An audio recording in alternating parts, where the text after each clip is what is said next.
Hi hello welcome to education Munnade YouTube channel.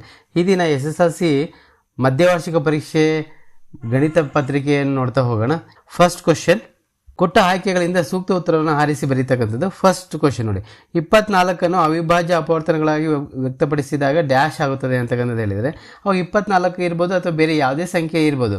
ಅವಿಭಾಜ್ಯ ಅಪವರ್ತನಗಳಂತ ತಕ್ಷಣ ಅವಿಭಾಜ್ಯ ಸಂಖ್ಯೆಗಳಿಂದ ಭಾಗಿಸ್ತಾ ಹೋಗಿ 2 ರಿಂದ 2 ಒಂದಲೇ 2 2 ಮತ್ತು 2 ರಿಂದ ಮಾಡೋಣ 2 6 12 ಮತ್ತು 2 ರಿಂದ ಮಾಡೋಣ 2 3 6 ಮತ್ತು 3 ರಿಂದ 3 1 ಅಂದರೆ V can write this can be expressed as 2 cube into 3 ಅಂತ. ಅದು ಆಪ್ಷನ್ ಯಾವುದಿದೆ, ಅದು ಬಿ ಆಪ್ಷನ್ ಸರಿಯಾಗಿದೆ. ಅದಕ್ಕೆ B option is the right answer. Next question, ಒಂದು ವರ್ಗ ಸಮೀಕರಣ ಹೊಂದಿರಬಹುದಾದ ಶೂನ್ಯತೆಗಳ ಗರಿಷ್ಠ ಸಂಖ್ಯೆ ಅಂತ ಕೇಳಿದ್ದಾರೆ. ಇದನ್ನು ನಾವು ಇಂಗ್ಲೀಷಲ್ಲಿ ಏನೇನು ಹೇಳ್ತಿದ್ದೀವಿ ಅಂದರೆ ವರ್ಗ ಸಮೀಕರಣ, quadratic equation will have how many zeros ಅಂತ ಕೇಳಿದ್ದಾರೆ. ಇಲ್ಲಿ ಅಂದರೆ ಯಾವುದೇ ಒಂದು ವರ್ಗ ಸಮೀಕರಣ ಕ್ವಾಡ್ರಾಟಿಕ್ ಇಕ್ವೇಷನ್ ಅಂತ ತಕ್ಷಣ ನಿಮಗೆ ಗೊತ್ತಿದೆ already, that is 2. Next 2x² equals 7x - 5, ಇದು ಆದರ್ಶ ರೂಪದಲ್ಲಿ ಬರೀರಿ ಅಂತಕ್ಕಂಥದ್ದು ಹೇಳಿದರೆ. ಇದನ್ನು ನಾವು ಹೇಗೆ ಬರೀಬೋದು ಅಂದರೆ 2x² - 7x + 5 = 0 ಅಂತ ಬರೀಬೋದು. ಇದನ್ನು ಈ ಸಮೀಕರಣ ಎಲ್ಲಿದೆ ಅಂತಕ್ಕಂಥದ್ದು ನೋಡಿ. ಫಸ್ಟ್ 2x² - 7x + 5 ಅಲ್ವಾ, option C is the right answer. ಯಾವುದಾಗಿದೆ? ಆಪ್ಷನ್ ಸಿ ಅಂತಕ್ಕಂಥದ್ದು ಸರಿಯಾದ ಉತ್ತರ ಆಗಿದೆ. ಓಕೆ, ನೆಕ್ಸ್ಟ್ ಕ್ವಶನ್, ರೇಖಾತ್ಮಕ ಸಮೀಕರಣಗಳ ಜೋಡಿ ಸ್ಥಿರವಾಗಿದ್ದರೆ ಅವು ಏನಾಗಿರ್ತವೆ ಅಂತ ಹೇಳಿದ್ರೆ, ರೇಖಾತ್ಮಕ ಸಮೀಕರಣಗಳ ಜೋಡಿ ಸ್ಥಿರವಾಗಿರಬೇಕು ಅಂದರೆ ಸ್ಥಿರ ಅಂತ ಕರಿತಾ ಹೋಗ್ತೀವಿ, ದಟ್ ಈಸ್ ಕನ್ಸಿಸ್ಟೆಂಟ್ ಅಂತ ಹೇಳ್ತೀವಿ. ಸ್ಥಿರವಾಗಿದ್ದರೆ ಅವು ಯಾವಾಗಲೂ ಛೇದಿಸುತ್ತವೆ ಮತ್ತು ಅಥವಾ ಐಕ್ಯವಾಗಿರ್ತವೆ. ಅದು D option is right answer. Next 5ನೇ ಕ್ವಶನ್, ಮೊದಲ n ಸಮ ಧನ ಪೂರ್ಣಾಂಕಗಳ ಮೊತ್ತ ಅಂತ ಕೇಳಿದ್ದಾರೆ. ಅಂದರೆ positive integers, sum of the n positive integers ಅಂತ ಕೇಳಿದ್ದಾರೆ. ಅಂದರೆ ಪಾಸಿಟಿವ್ ಇರಬೇಕು, ಧನ ಪೂರ್ಣಾಂಕಗಳಾಗಿರಬೇಕು. ಪಾಸಿಟಿವ್ ಅಂತ ಕರಿತಾನೆ ನಾವು ಧನ ಪೂರ್ಣಾಂಕಗಳು ಅಂದರೆ ಅದರಲ್ಲಿ ಸಮ ಅಂತಕ್ಕಂಥದ್ದು E1 ಅಂತ ಕೇಳಿದ್ದಾರೆ. E1 ಅಂತ ತಕ್ಷಣ ನಮಗೆ ಯಾವ್ದು ಬರುತ್ತೆ, n of n + 1 ಅಂತಕ್ಕಂಥದ್ದು E1 ಬರುತ್ತೆ. ಓಕೆ, ನೆಕ್ಸ್ಟ್ ಅದೇ ಹಾಡ್ ಅಂತ ಕೇಳಿದರೆ ಇದನ್ನು ನೀವು ಬರಿಬೋದು. ನಾನು ಇದಕ್ಕೆ ಸಂಬಂಧಪಟ್ಟಂಗೆ ಒಂದು ಸೂತ್ರಗಳನ್ನು ಕೊಟ್ಟಿದ್ದೀನಿ, ಅಲ್ಲಿ ನೋಡಿದರೆ ನಿಮಗೆ ಅರ್ಥ ಆಗುತ್ತೆ. ಈ ಪಕ್ಕದ ಚಿತ್ರದಲ್ಲಿ ನೋಡಿ, ಇವೆರಡು ಪ್ಯಾರಲಲ್ ಇದೆ, D is parallel to the BC ಅಂತ ಹೇಳಿದರೆ. ಇ ಸಿಯ ಬೆಲೆ ಎಷ್ಟು ಅಂತಕ್ಕಂಥದ್ದು, ಇ ಸಿಯ ಬೆಲೆ ನಮಗೆ we are using Thales theorem ಪ್ರಕಾರ ಏನಂತ ಹೇಳ್ಬೋದು, AD / DB = AE / EC ಅಂತ ಆಗುತ್ತೆ. ಹೌದಾ, ಇದನ್ನು ನಾವು ಇದ್ರ ವ್ಯಾಲ್ಯೂಸ್ ಸಬ್ಸ್ಟಿಟ್ಯೂಟ್ ಮಾಡೋಣ. AD ಎಷ್ಟಿದೆ, 1.5 ಇದೆ, /3 ಅಂತ ತೊಗೊಳ್ಳೋಣ, ದಟ್ ಈಸ್ = 1 ನೋಡಿ EC ಗೊತ್ತಿಲ್ಲ ನಮಗೆ, EC ಹಾಗೆ ಬರೆಯೋಣ. ಕ್ರಾಸ್ ಮಲ್ಟಿಪ್ಲಿಕೇಶನ್ ಮಾಡಿ EC = 3 / 1.5 ಆಗುತ್ತೆ. V can write this is 30/15 ಆಗುತ್ತೆ. 15 1 15 2 that is 2 centimeter. That is the C option is the right answer. C ಅನ್ನೋದು ಸರಿಯಾದ ಉತ್ತರವಾಗಿರ್ತಕ್ಕಂಥದ್ದು. ಓಕೆ, ನೆಕ್ಸ್ಟ್ ಕ್ವಶನ್ ನೋಡಿ, P(3, -4) ಬಿಂದು x ಬಿಂದುವಿನಿಂದ ಡ್ಯಾಶ್ ಮಾನಗಳಷ್ಟು ದೂರದಲ್ಲಿದೆ ಅಂತಕ್ಕಂಥದ್ದು. ಇದು ಭಾಳ ಇಂಪಾರ್ಟೆಂಟ್, ಪದೇ ರಿಪೀಟ್ ಆಗ್ತಕ್ಕಂಥ ಕ್ವಶನ್.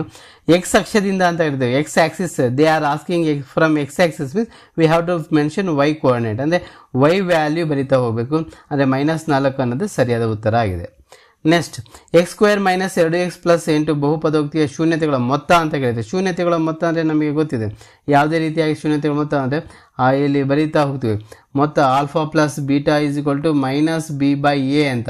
ಇವಾಗ ಮೈನಸ್ ಬಿ ವ್ಯಾಲ್ಯೂ ಎಷ್ಟಾಗಿದೆ, ಅದರಲ್ಲಿ -2 ಬರುತ್ತೆ, /a value is 1, that is = -+ ಆಗುತ್ತೆ 2.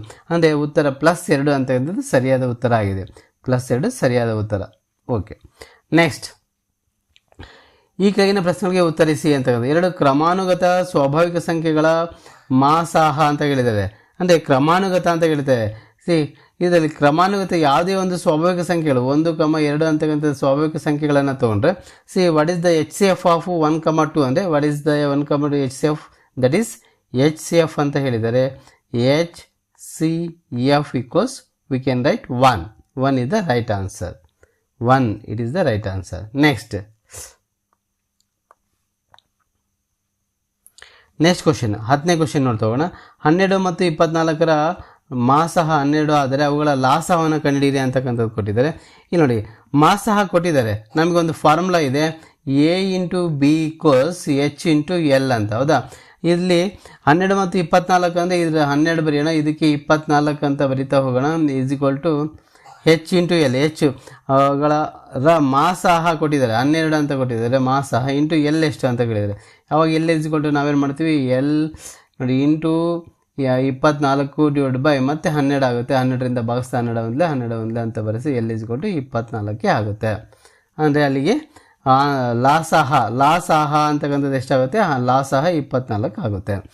Next question, 3x² + 5x³ -6 ಬಹುಪದೋಕ್ತಿಯ degree ಎಷ್ಟು ಅಂತ ಹೇಳಿದ್ರೆ, ಮಹತ್ತಮ ಘಾತ ಅಂತ ಹೇಳ್ತಾ ಹೋಗ್ತೀವಿ, ಹೈಯೆಸ್ಟ್ ಪವರ್ ಡಿಗ್ರಿ ಅಂತ ಹೇಳುತ್ತೆ. What is the highest power, ಇಲ್ಲಿ ಎಕ್ಸ್ ರ ಘಾತ 3 ಇರೋದ್ರಿಂದ V can right 3. Next x + y + 5 = 0, 2x + 2y - 10 = 0. ಈ ರೇಖಾತ್ಮಕ ಸಮೀಕರಣಗಳ ಜೋಡಿಯು ಹೊಂದಿರಬಹುದಾದ ಪರಿಹಾರಗಳ ಸಂಖ್ಯೆ ಎಷ್ಟು ಅಂತ ಹೇಳ್ತೇವೆ. How many solutions it have ಅಂತ ಕೇಳಿದರೆ ಯಾವಾಗಲೂ ಈ ಥರ ಕ್ವಶನ್ ಕೇಳಿದಾಗ ನಾವು ಫಸ್ಟ್ a1/a2 ಅನ್ನು ಮಾಡ್ತಾ ಹೋಗಬೇಕು.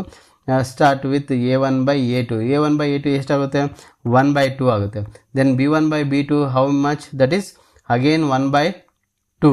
ದೆನ್ c1/c2 ನೋಡೋಣ. c1/c2 ಮೀನ್ಸ್ 5/-10 ಇದೆ, 5 1s 5 2s, that is good 1/-1/2 ಆಗುತ್ತೆ. Therefore we can write a1/a2 is equal to the b1/b2 is not equal to the c1/c2. ಇವಾಗ ಏನಂತ ಕರಿಬೋದು, ಆ ಒಂದು ಸಮೀಕರಣಗಳು ಯಾವ ರೀತಿಯಾಗಿತ್ತು ಇದೆ ಅಂತಕ್ಕಂಥದ್ದನ್ನು ಹೇಳಬೇಕು ಅಂತಂದರೆ ನಾವು ಅವು ಸಮಾಂತರವಾಗಿರ್ತವೆ ಅಂತ ಹೇಳಬಹುದು. ಯಾಕೆ ಅಂದರೆ that is parallel lines, we can call it as a parallel lines. ವರ್ಗ ಸಮೀಕರಣದ ಆದರ್ಶ ರೂಪವನ್ನು ಬರೀರಿ ಅಂತ ಹೇಳಿದೆ. ವರ್ಗ ಸಮೀಕರಣದ ಆದರ್ಶ ರೂಪ ಯಾವುದಿರುತ್ತೆ, ಆದರ್ಶ ರೂಪ ಅಂತ ಹೇಳಿದ್ರಿಂದ ax² + bx + c = 0, ಅದು ಆದರ್ಶ ರೂಪ ಆಗಿರುತ್ತೆ. ನೆಕ್ಸ್ಟ್ ಒಂದು ಸಮಾಂತರ ಸ್ಟಡಿ ಎನ್ನನೇ ಪದವು ಅಂದರೆ an = ಅಲ್ಲಿ an = 3n + 1, 3n + 1 ಆದರೆ ಸಮಾಂತರ ಸ್ಟಡಿಯ ಸಾಮಾನ್ಯ ವ್ಯತ್ಯಾಸವನ್ನು ಕಂಡುಹಿಡಿಯಿರಿ ಅಂತಕ್ಕಂಥದ್ದು ಹೇಳಿದ್ದಾರೆ. ಸಾಮಾನ್ಯ ವ್ಯತ್ಯಾಸ ಇದಕ್ಕೆ ಏನು ಮಾಡೋಣ, n = 1 ಅಂತ ಹಾಕೊಳ್ಳೋಣ. ಅವಾಗ ಏನಾಗುತ್ತೆ ಅಂದರೆ a1 = 3 of 1 + 1 ಆಗುತ್ತೆ, ದಟ್ ಈಸ್ 4 ಆಗುತ್ತೆ. ಅದೇ ರೀತಿಯಾಗಿ a2 ತಗೊಳ್ಳೋಣ, 3 × 2 ಆಗುತ್ತೆ +1, 3 2 6 + 1 7 ಆಗುತ್ತೆ. ನಮಗೆ ಗೊತ್ತಿದೆ d = a2 - a1 ಅಂತ ಹೇಳ್ತಾ ಹೋಗ್ತೀವಿ. 7 - 4 ಅಂದರೆ ದಟ್ ಈಸ್ 3 ಅದು ಸಾಮಾನ್ಯ ವ್ಯತ್ಯಾಸ ಆಗಿರುತ್ತೆ. ಓಕೆ, ಎರಡು ತ್ರಿಭುಜಗಳ ಸಂಬಂಧಿಸಿದಂತೆ ಕೋನ ಸಮರೂಪತೆಯ ನಿರ್ಧಾರಕ ಗುಣವನ್ನು ನಿರೂಪಿಸಿ ಅಂದರೆ ಅದರ ಸ್ಟೇಟ್ಮೆಂಟ್ ಹೇಳ್ತಾ ಹೋಗಬೇಕು. ಆ್ಯಂಗಲ್ ಸಿಮಿಲಾರಿಟಿ ಕ್ರೈಟೀರಿಯಾ ಸ್ಟೇಟ್ಮೆಂಟ್ ಹೇಳಿದರೆ ಅದು 1 ಮಾರ್ಕ್ಸ್ ಬರುತ್ತೆ. ನೆಕ್ಸ್ಟ್ ಕ್ವಶನ್, 6, 4 ಮತ್ತು 2, -6 ಬಿಂದುಗಳನ್ನು ಸೇರಿಸುವ ರೇಖಾಖಂಡದ ಮಧ್ಯಬಿಂದುವನ್ನು ಕಂಡುಹಿಡಿಯಿರಿ ಅಂತಕ್ಕಂಥ ಮಧ್ಯಬಿಂದು ಮಿಡ್ ಪಾಯಿಂಟ್ ಅಂತ ಕರಿತಾ ಹೋಗ್ತೀವಿ. ಮಿಡ್ ಪಾಯಿಂಟ್ ಫಾರ್ಮುಲಾ ಏನು, x1 + x2/2, y1 + y2/2 ಅಂತ ಇದು ಫಾರ್ಮುಲಾ, ಮಿಡ್ ಪಾಯಿಂಟ್ ಫಾರ್ಮುಲಾ. ಅದರಲ್ಲಿ ಇರ್ತಕ್ಕಂಥದ್ದು x1 ವ್ಯಾಲ್ಯೂ ಎಷ್ಟಿದೆ, 6 + 2 / 2, 4 - 6/2 ಅಂತ ಆಗುತ್ತೆ. ಇವಾಗ ಇದನ್ನು ಸಿಂಪ್ಲಿಫೈ ಮಾಡೋಣ, ಆ್ಯಡ್ ಮಾಡಿ ಕೂಡ್ತಾ ಹೋಗೋಣ, 8/2 ಆಗುತ್ತೆ. ಇದು -2/2 ಆಗುತ್ತೆ. ಅವು ಡಿವೈಡ್ ಮಾಡ್ತಾ ಹೋಗಿ 2ರಿಂದ ಭಾಗಿಸ್ತಾ ಹೋಗಿದ್ರೆ 2 1 2 4 ಆಗುತ್ತೆ. 2 1 2 1 -1. ಇದು ಮಧ್ಯಬಿಂದು ಆಗುತ್ತೆ. ನೆಕ್ಸ್ಟ್ ಇವಾಗ ನೋಡಿ 2 ಅಂಕದ ಪ್ರಶ್ನೆಗಳನ್ನು ನೋಡ್ತಾ ಹೋಗೋಣ. ಇದು ಅಷ್ಟು ತುಂಬ ಇಂಪಾರ್ಟೆಂಟು, ಪದೇ ಈ ಕ್ವಶನ್ ರಿಪೀಟ್ ಆಗ್ತಾ ಇದೆ. ಅಭಾಗಲಬ್ಧ ಸಂಖ್ಯೆ ಒಂದು ಇದ್ದೇ ಇರುತ್ತೆ, 100% ಕ್ವಶನ್ಸ್ ಇವೆಲ್ಲವೂ 2 ಮಾರ್ಕ್ಸಿಗೆ ಸಂಬಂಧಪಟ್ಟಂಗೆ. ಅದನ್ನು ಆಲ್ರೆಡಿ ಹೇಳಿದ್ದೀನಿ ಕೊನೆ ವಿಡಿಯೋದಲ್ಲಿ, ಅದನ್ನು ನೋಡ್ತಾ ಹೋಗಿ.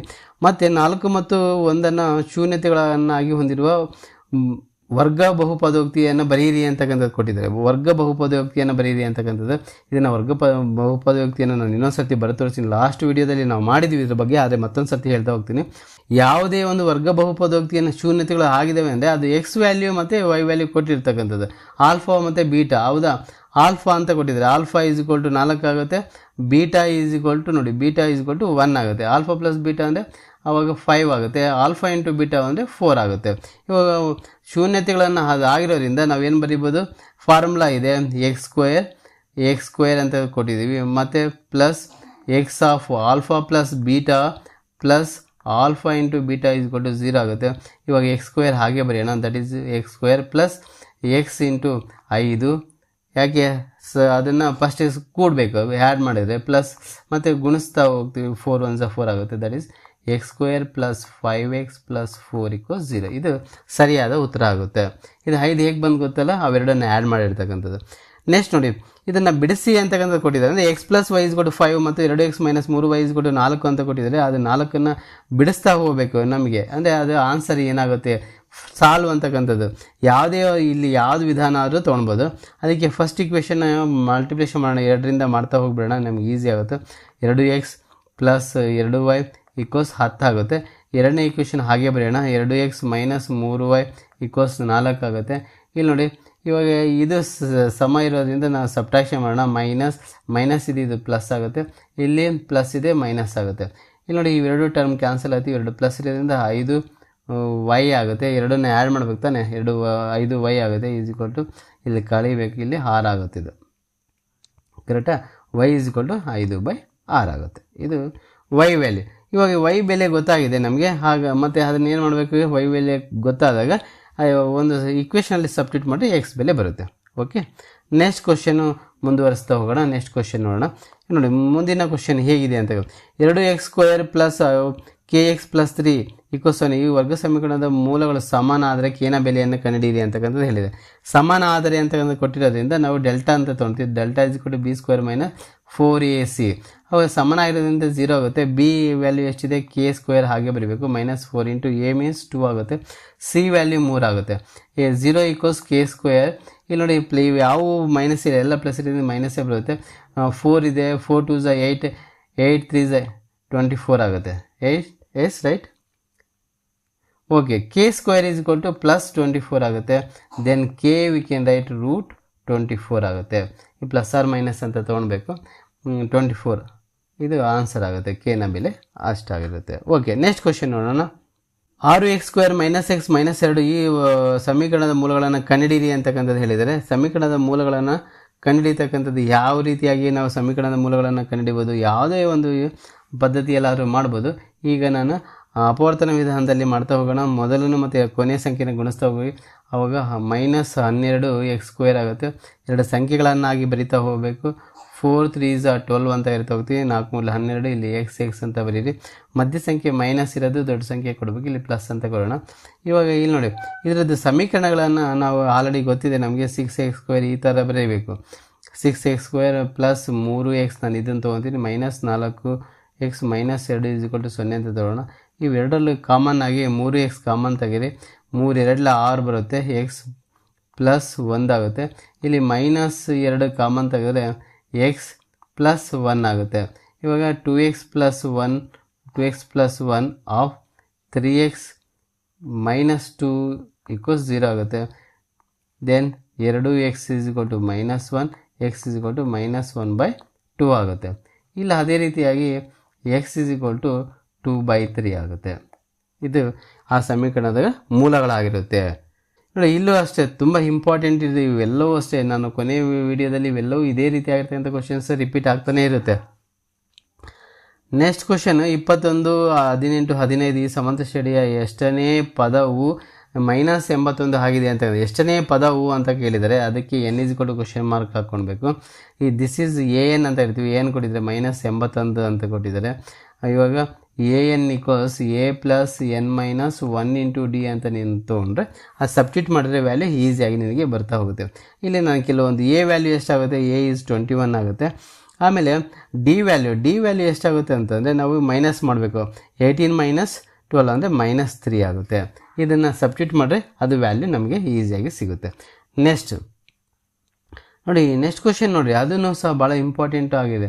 ಇದು ತುಂಬ 2 ಮಾರ್ಕ್ಸ್ಗೆಲ್ಲ ತುಂಬ ಈಸಿ ಇರ್ತದೆ. ಕರ್ಣಗಳನ್ನು ಜೋಡಿಸಿ ABCD ಟ್ರಪೀಜಿಯಮ್ ಅಂತ ಇರ್ತೀವಿ. AB ಪ್ಯಾರಲಲ್ ಟು DC ಕರ್ಣಗಳು. ಅದೊಂದು ನಿಮಗೆ ಒಂದು ಸ್ವಲ್ಪ ಡಯಾಗ್ರಾಮ್ ಒಂದು ಹಾಕ್ಕೊಡ್ತೀನಿ ನೋಡಿ, ಯಾವ ರೀತಿಯಾಗಿ ನಾವು ಡಯಾಗ್ರಾಮ್ ಹಾಕ್ಕೊಳ್ಬೇಕು ಅಂತಕ್ಕಂಥದ್ದನ್ನು ಈಸಿಯಾಗಿ ಈ ಥರ ನಾವು ಟ್ರಪೀಜಿಯಮ್ ಅಂತ ಹಾಕ್ಕೊಂಡ್ರೆ ABCD ಅಂತ ಹಾಕ್ಕೊಳ್ಬೇಕು. ಇಲ್ಲಿ ನೋಡಿ, ಕರ್ಣಗಳು ಅಂತ ಹೇಳಿದ್ದಾರೆ ಅವರು. AB ಪ್ಯಾರಲಲ್ ಟು DC ಆದರೆ ಇಲ್ಲಿ ಕರ್ಣ ಅಂದರೆ we have to write this is diagonals ಅಂತ ಇರ್ತದೆ. ಡಯಾಗ್ನಲ್ಸ್ ಇಂಟರ್ಸೆಕ್ಟ್ ಓ, ಅದನ್ನು ಇಂಟರ್ಸೆಕ್ಟ್ ಆಗೋದ್ರಿಂದ ಈ ಯಾವುದಾದ್ರೂ 2 ತ್ರಿಭುಜಗಳನ್ನು ತೊಗೊಳ್ರಿ ನೀವು. ಇದಕ್ಕೆ alternate angles are equal, opposite angles are equal, angle property ಪ್ರಕಾರ ಇವೆರಡು ಈಕ್ವಲ್ ಆಗಿರ್ತವೆ, ಅಂದರೆ ಸಿಮಿಲರ್ ಇರ್ತವೆ. ಸಿಮಿಲರ್ ಇದ್ದರೆ V can write this directly. Okay, next question ನೋಡೋಣ. 24ನೇ ಕ್ವಶನ್. -5, 7 ಮತ್ತು -1, 3 ಈ ಬಿಂದುಗಳ ನಡುವಿನ ಜೋಡಿಗಳ ನಡುವಿನ ದೂರವನ್ನು ಕಂಡುಹಿಡಿಯಿರಿ ಅಂತಕ್ಕಂಥದ್ದು ಕೊಟ್ಟಿದೆ. ಡಿಸ್ಟೆನ್ಸ್ ಫಾರ್ಮುಲಾ ಹಾಕೊಂಡು ಮಾಡ್ತಾರೆ. D is equal to square root of x2 minus x1 whole square ಅಂತ ಬರೀಬೇಕು, plus y2 minus y1 hole square ಅಂತ ಬರೆಯೋಣ. ಅವಾಗ ಏನಾಗುತ್ತೆ, D is equal to root of x2 ಅಂತಕ್ಕಂಥದ್ದು ಎಷ್ಟಿದೆ, -1 ಮೈನಸ್ ಆಫ್ ಮೈನಸ್ ಪ್ಲಸ್ ಆಗುತ್ತೆ 5 ಹೋಲ್ ಸ್ಕ್ವೇರ್, ಪ್ಲಸ್ y2 ಅಂದರೆ 3 ಆಗುತ್ತೆ, ಮೈನಸ್ y1 ಅಂದರೆ 7 ಹೋಲ್ ಸ್ಕ್ವೇರ್ ಆಗುತ್ತೆ. ಇಲ್ಲಿ that is equal to root ಅಂತ ಮಾಡೋಣ, ಕಳಿಬೇಕು 4 ಹೋಲ್ ಸ್ಕ್ವೇರ್, ಪ್ಲಸ್ ಇಲ್ಲಿ ನೋಡಿ ಕಳೀತಾ ಹೋಗಿ ನಾವು 4 ಹೋಲ್ ಸ್ಕ್ವೇರ್ ಆಗುತ್ತೆ. ದಟ್ ಈಸ್ 16 + 16 ರೂಟ್ 32 ಆಗುತ್ತೆ. ಹೌದಾ, 16 + 16 = 32 ಆಗುತ್ತೆ. ಇದನ್ನು ಹೇಗೆ ಬರಿಬೋದು ಅಂದರೆ 4√2 ಆಗುತ್ತೆ. 4√2 ಯಾಕೆ ಅಂದರೆ 32 16 2s 32 ಆಗುತ್ತೆ, 4√2 ಆಗುತ್ತೆ. ಹೌದಾ, ನಾವು ಈ ರೀತಿಯಾಗಿ ಅದನ್ನು ಮಾಡ್ತಾ ಹೋಗಬೇಕು. ನೋಡಿ ಅದೇ ಥರನೇ ನೆಕ್ಸ್ಟ್ ಕ್ವೆಶನ್ ನೋಡಿರಿ, ನಿಮಗೆ ಮತ್ತೊಂದು ಸತಿ ಅವಲೇ ಅನಿಸುತ್ತೆ ಈ ಎಲ್ಲ ಕ್ವೆಶನ್ಸು ನಾವು ಆಲ್ರೆಡಿ ಕೆಲವು ರಿಪೀಟ್ ಆಗ್ತಿದ್ದಾವಲ್ಲ ಅನ್ನಿಸುತ್ತೆ. ಹೌದು, ಎಲ್ಲ ಕ್ವೆಶನ್ 3 ಮಾರ್ಕ್ಸಿನ ಅಂಕಗಳನ್ನು ನೋಡೋಣ, ತುಂಬ ಈಸಿ ಇರ್ತಕ್ಕಂಥದ್ದು. ಇವೇ ಕ್ವೆಶನ್ಸೇ ಬರ್ತವೆ, ನೀವು ಈಸಿಯಾಗಿ ಇವನ್ನ ಆಲ್ರೆಡಿ ನಾನು ಒಂದು ಸತಿ ಎಕ್ಸ್ಪ್ಲೇನ್ ಮಾಡಿದ್ದೀನಿ. ಅವೇ ಕ್ವೆಶನ್ ಥರ ಇರೋದ್ರಿಂದ ನೀವು ಸ್ವಲ್ಪ ಅದನ್ನು ಡಿಸ್ಕಷನ್ ಮಾಡಿ ಸಾಲ್ವ್ ಮಾಡ್ಕೊತ ಹೋಗಿ. ಓಕೆನಾ, ತುಂಬ ಇಂಪಾರ್ಟೆಂಟ್ ಕ್ವೆಶನ್ಸ್ ಇವೆಲ್ಲವು. ನೆಕ್ಸ್ಟು 4 ಅಂಕದ ಪ್ರಶ್ನೆಗಳು ನೋಡಿ, 4 ಅಂಕದ ಪ್ರಶ್ನೆಗಳಿದಾವಲ್ಲ ಇವು ಅಷ್ಟೇ. ನೀವು ಇಲ್ಲಿ ಗ್ರಾಫ್ ಕಂಪಲ್ಸರಿ ಇದ್ದೇ ಇರುತ್ತೆ. ಗ್ರಾಫಿಂದ ಮಾತ್ರ ತುಂಬ ಇಂಪಾರ್ಟೆಂಟ್ ಇದು. ಗ್ರಾಫ್ ಒಂದು ಮಾರ್ಕ್ಸ್ ನೀವು ಬರಲೇಬೇಕು, ಅವು ತುಂಬ ಇಂಪಾರ್ಟೆಂಟ್ ಇರುತ್ತೆ. ಆಮೇಲೆ ಸಮಾಂತರ ಸ್ಟಡಿಗೆ ಸಂಬಂಧಪಟ್ಟಂಗೆ ಒಂದು ಸಮಾಂತರ ಸ್ಟಡಿದು ಇದ್ದೇ ಇರುತ್ತೆ. ಹೌದಾ, ಅಲ್ಲಿಯೂ ಅಷ್ಟೇ. ಮತ್ತು ಕೆಲವು ನೋಡಿ ಚೌಕದ ಶೃಂಗಗಳಾಗಿದ್ದೇವೆ ಅಂತಕ್ಕಂಥದ್ದು ಕೇಳಿದ್ದಾರೆ, ಅದನ್ನು ಸಹ ಇಂಪಾರ್ಟೆಂಟು. ಆಮೇಲೆ ಒಂದು ರೈಲಿಂದು ಕೊಟ್ಟಿದ್ದಾರೆ, ಇವು ಒಂದು ಸ್ವಲ್ಪ ಕಲಿತ್ರೆ ನಿಮಗೆ ತುಂಬ ಈಸಿ ಆಗುತ್ತೆ. 5 ಅಂಕದ ಪ್ರಶ್ನೆ ಒಂದಿರುತ್ತೆ.